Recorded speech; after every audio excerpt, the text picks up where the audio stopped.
अपना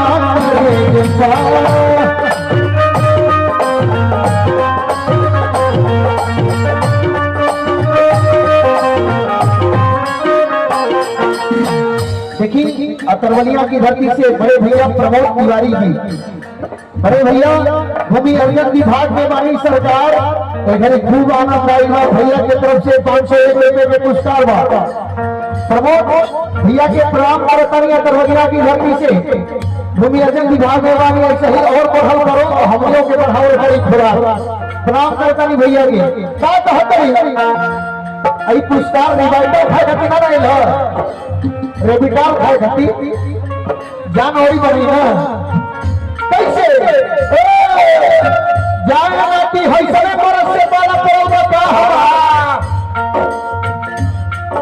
हो होली जवानी हम तस्के जिसका रोज में कटती अपना करे जपा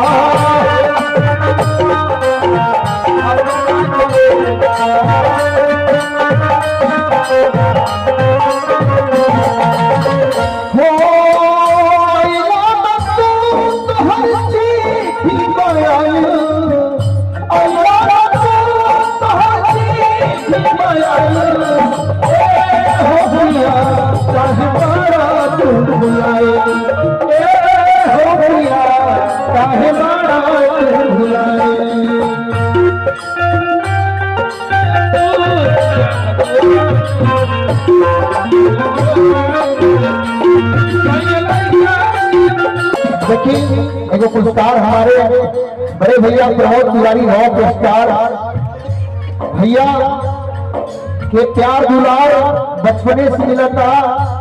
अभी भी मिलता। भैया छोटी हो रही कबे से हमारे से प्यार करते रहे हम अभी ऐसे बनी भैया इतना बड़ हो सब कलाकार के पुरस्कार में प्रमोद भैया की तरफ से